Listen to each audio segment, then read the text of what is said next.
Oi, gente, boa tarde, tudo bem? Hoje a gente veio falar um pouquinho sobre história, né? O capítulo 1. A gente já tinha começado a ver na sala de aula e agora a gente vai fazer uma retomada, né? Devido ao período que a gente ficou parado, e falar, relembrar alguns conceitos e ampliar outros que a gente não tinha visto. Então, o primeiro capítulo ele vai falar do início da civilização, né? De como que começou, o início da civilização. A vida nômade e a vida sedentária, né? Vida nômade é aquela vida que o homem levava há mais de 10 mil anos atrás, em que ele não tinha uma moradia fixa, né? O homem ele se mudava de acordo com a sua necessidade. Se ele estava com fome, ele se mudava para caçar, ele se abrigava onde ele podia, né? Ele não tinha uma moradia fixa como a gente tem hoje, que é o que a gente chama hoje de vida sedentária, né? Então, a maioria das pessoas hoje em dia tem residência, quando elas querem se alimentar, elas vão no mercado, vão no açougue, né? Elas têm um emprego fixo. E isso, antigamente, há mais de 10 mil anos atrás, não existia, né? Antigamente, o homem, ele caçava para se alimentar, ele tinha que ir atrás da sua alimentação. E aí, isso era o estilo de vida nômade, né? Que ele caçava a sua comida, ele ia atrás de um lugar onde ele pudesse beber sua água, onde ele pudesse colher seus frutos, suas verduras. Então, ele se deslocava o tempo todo para atender às necessidades dele, né? As necessidades fisiológicas do homem. E essa vida nômade, ela só passou a ter por mudanças e começou o homem, então, a transitar a passagem da vida nômade para a vida sedentária, quando o homem começou a desenvolver, então, alguns conceitos, né? Como, por exemplo, que ele podia plantar, esperar crescer e colher, né? Ele podia dominar os animais e fazer com que criar esses animais para dar o leite, como a vaca, para transformar em gado, né? Para corte. Então o homem começou a desenvolver assim na sua concepção que ele não precisava mais, então, se mover. Ele podia fazer, atender às suas necessidades parado num determinado lugar, né, que foi o domínio da técnica agrícolas, né, e a criação e a domesticação dos animais. Então eles aprenderam que podia colher trigo, cevada, milho, mandioca, domesticar os animais como galinha para comer, bois para corte, vacas, cabras, leite, né? E aí no tempo difícil, por exemplo, de inverno, período de escassez de alimento, porque a agricultura, por exemplo, tem períodos que tem determinadas verduras, determinadas frutas e outros que não tem, né? Porque não é o tempo, não, a vegetação precisa de uma determinada característica de clima, de solo para se desenvolver. E aí, nesses períodos, como eles estavam partindo para a vida sedentária, que era o que? Colher, plantar, eles podiam colher e plantar em grande quantidade e armazenar para esses períodos difíceis, né? Essa passagem da vida nômade, onde o homem saía para caçar, saía para colher, saía para se alimentar, procurava o seu lugar para dormir, para essa vida sedentária, ela não aconteceu de um dia para o outro. Hoje eu descobri a técnica, amanhã já não tem mais vida nômade. Até hoje, inclusive, existem povos que ainda escolhem viver a vida nômade, né? Que é ir em busca do seu alimento, ir em busca de um lugar para se abrigar, continuo optando por viver no estilo nômade. Só que hoje a grande maioria das pessoas optaram pela vida sedentária. Aqui nós vamos falar agora um pouquinho das primeiras cidades, né? Que a própria sedentarização trouxe para gente.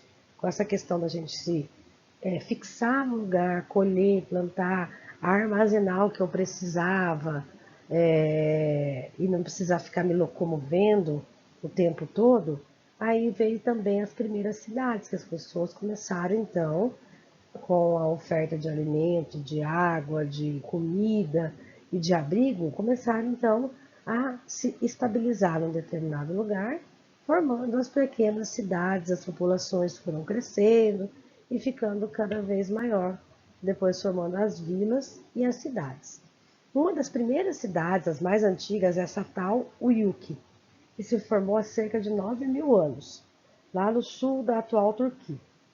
Lá teve escavações arqueológicas, né, em 1958, que revelaram que foi abrigado lá nessas primeiras cidades, cerca de 10.000 pessoas, né, pela quantidade de ossos, de materiais preservados, da construção. Se estima que chegou a viver nessa primeira cidade cerca de 10.000 pessoas, né? E hoje esse local ele é um sítio arqueológico. O que que é um sítio arqueológico? É um local onde tem bastante artefato, né? Construções, restos das construções, restos ósseos das pessoas, restos de atividades humanas que eles realizavam, né? Artesanal. Então, ele acabou virando um patrimônio da humanidade, porque ele conta a história, né? Ele conta pra gente uma história, a história, nossa, como que formou as primeiras cidades? Isso é importante para a gente saber da onde veio a ideia de cidade, né? Então ele virou um patrimônio da humanidade. E além de Satal Uyuki, outras milhares de regiões no mundo, né, depois que começaram a descobrir a criação de animais e agricultura, começaram a se formar cidades. Aqui tem até uma ilustração, que é uma representação atual de como teria sido a cidade de Çatalhöyük há milhares de anos, mas que é uma imagem, né, de como teria sido.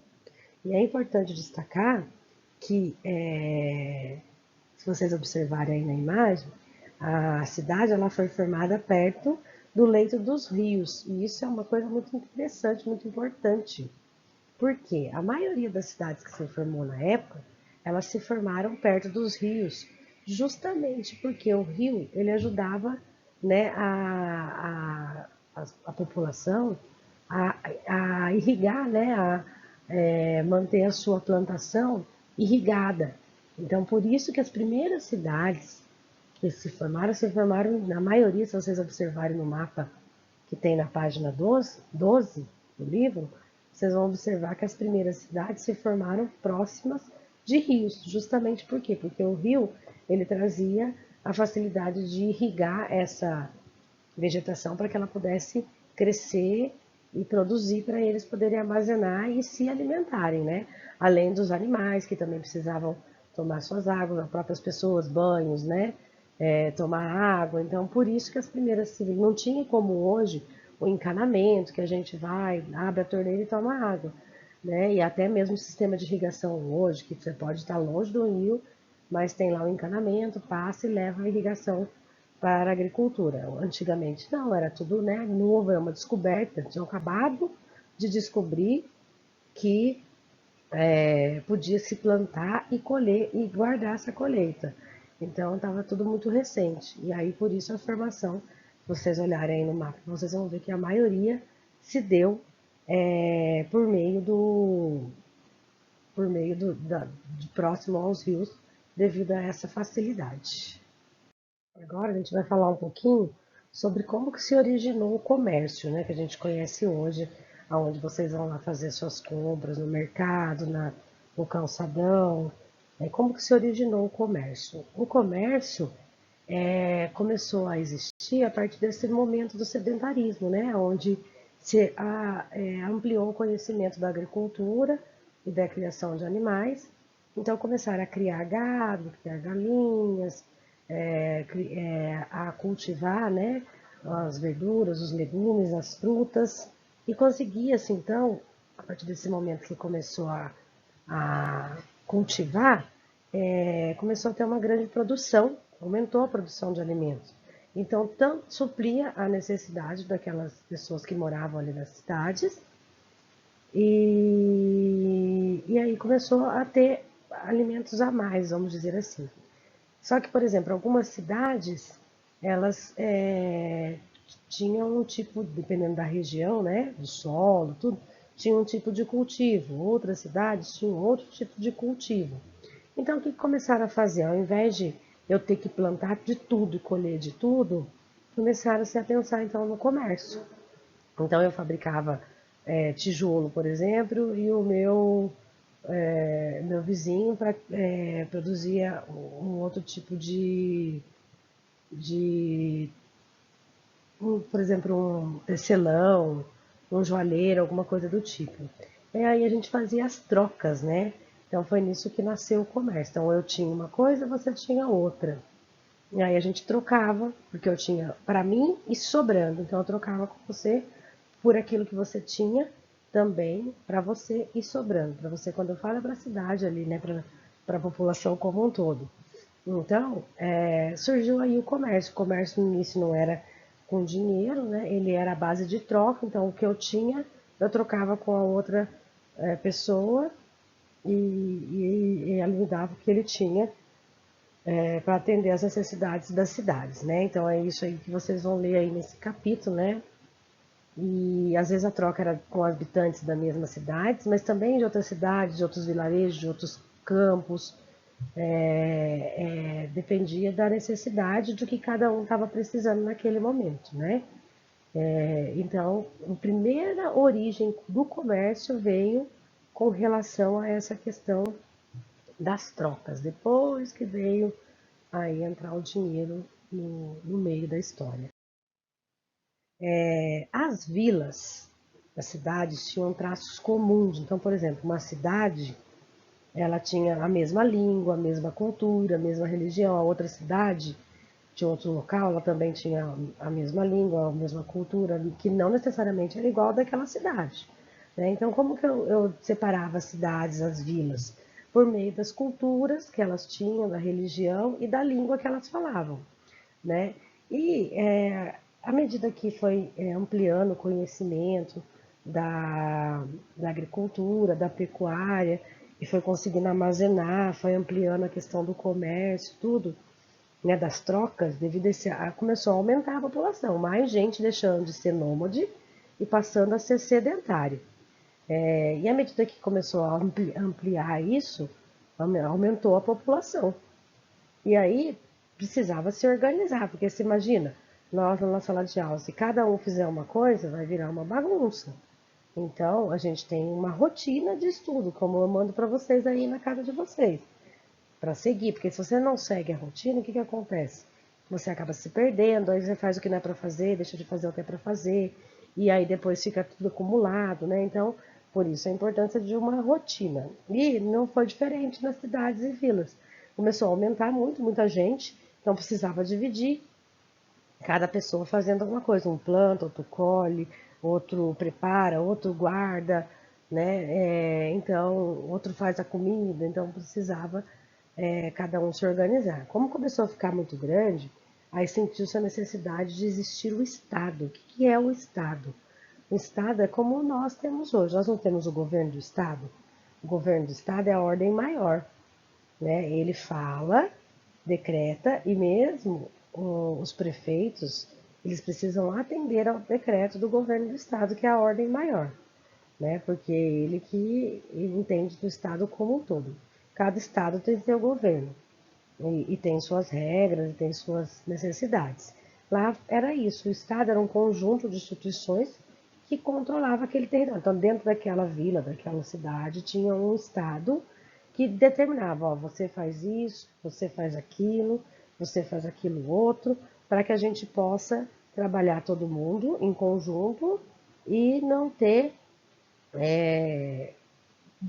duas pessoas fazendo a mesma coisa e outro lugar sem nada, sem ninguém fazendo.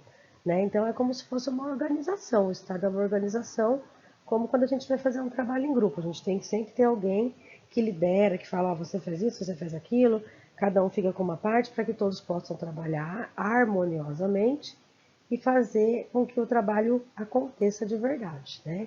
Então isso aí que era a questão do Estado, certo? Dando continuidade aqui nos nossos estudos, a civilização mesopotâmia, né, que está no capítulo de vocês aí do livro. A Mesopotâmia é um termo que vem da língua grega e significa terra entre rios. Então, o nome da civilização, a gente já vai ver que tem característica, tem relação com como ela se formou, né? Então, a Mesopotâmia, ela recebeu esse nome porque ela se formou situada entre os rios Tigre e Eufrates, né, na região onde hoje é o Iraque. Tá? E por que ela se formou lá? Ela foi uma das primeiras a desenvolver técnicas complexas, né, complexas de irrigação. Então ela aproveitava, ela fazia uso, proveito dos períodos de cheia. O que são os períodos de cheia? A gente já viu isso. Períodos de cheias é quando os rios extravasam o seu leito. Então é como se imagina uma piscina e a água da piscina extravasa o, o, o, extravasa a piscina, né? Então tem lá, vamos supor, 5.000 litros e passa de 5.000 litros e começa a sair para fora. É a mesma coisa. Então os rios extravasam seus leitos e começam a formar cheias, sair, né, para fora do rio e encharcar lá o solo. E eles aproveitavam esses períodos de cheia para poder fazer as plantações, né, irrigar as plantações que eles cultivavam lá nesse local. Daí foi se formando as cidades, né, em volta ali. Entre elas estava Lasgarche, Ur, o Erido e o Uruk, que são algumas das cidades que se formaram ali, né?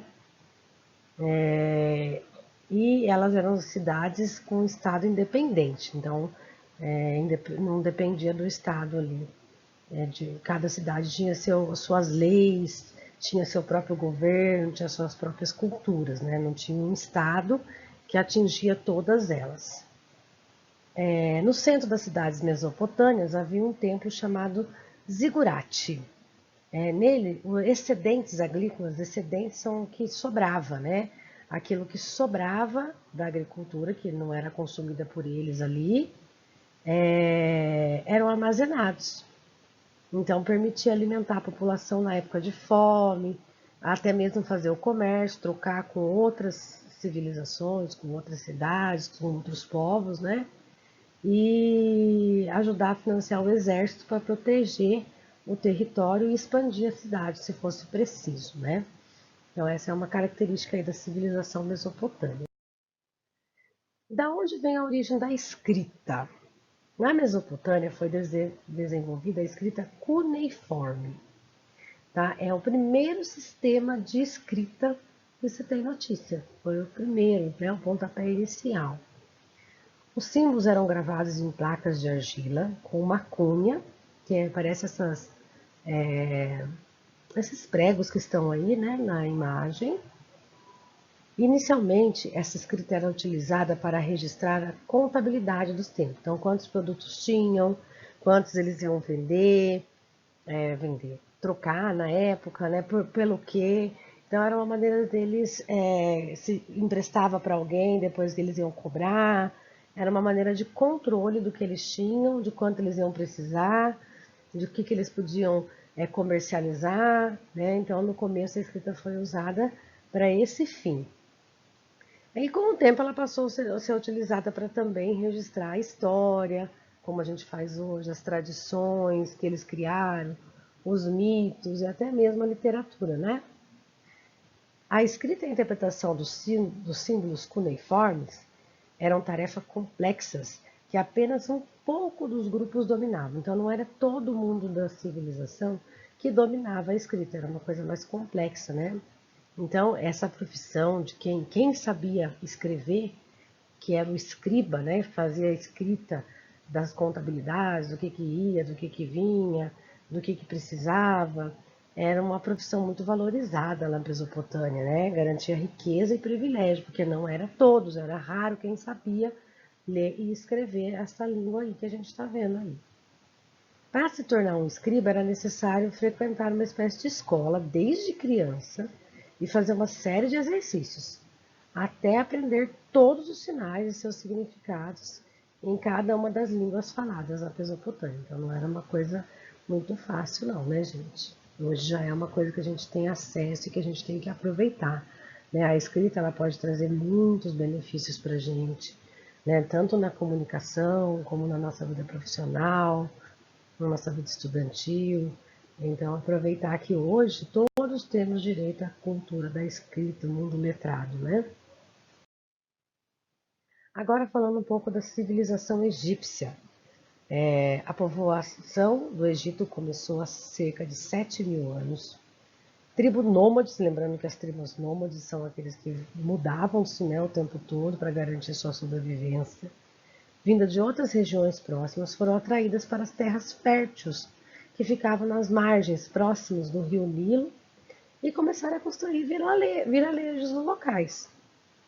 A região tinha ainda outra vantagem. O deserto do Saara funcionava como uma barreira natural contra a invasão de povos estrangeiros.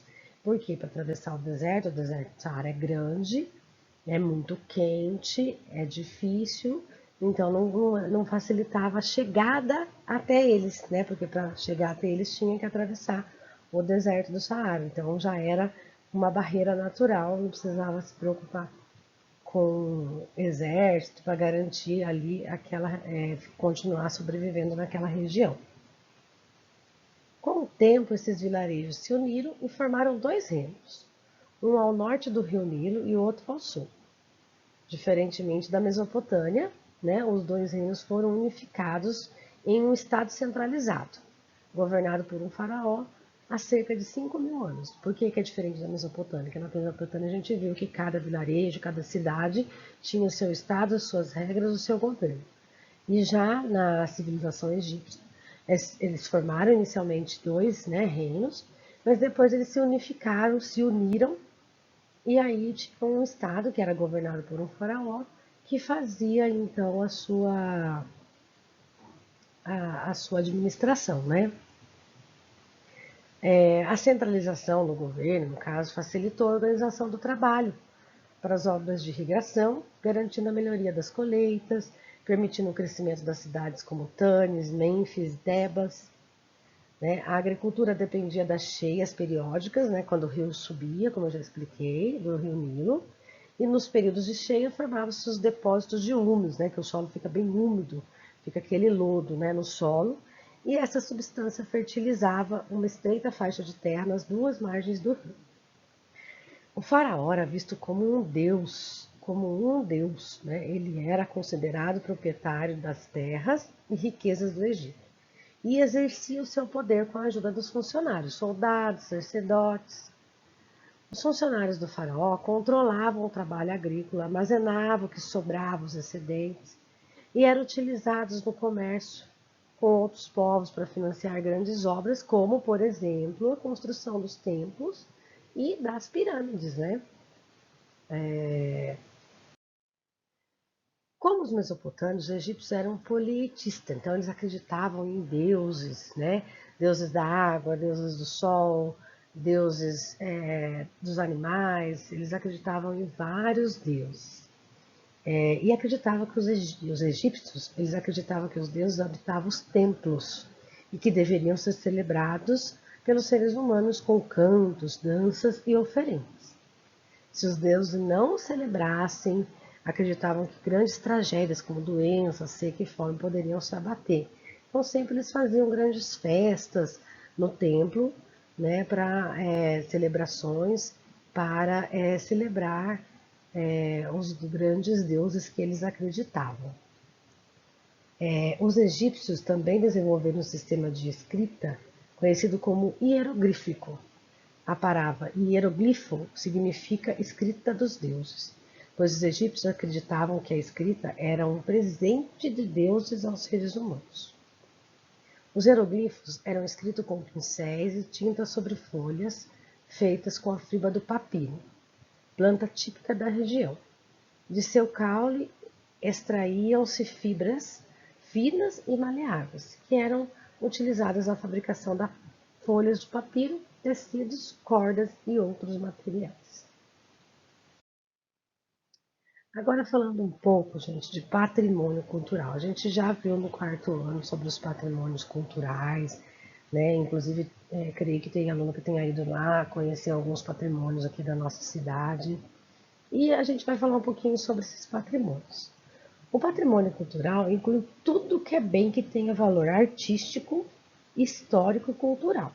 Ou seja, um bem que traga alguma história para a nossa sociedade, e a história é muito importante para que a gente conheça a nossa história e entenda o nosso presente, porque todo o nosso presente tem relação com o que a gente viveu no passado.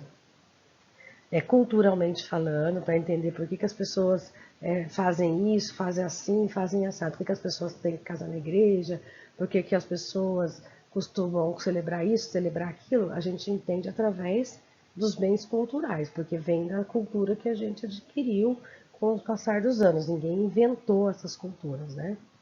E ele pode ser dividido em patrimônio material e imaterial. Material é aquilo que eu pego, e imaterial é aquilo que eu não posso pegar.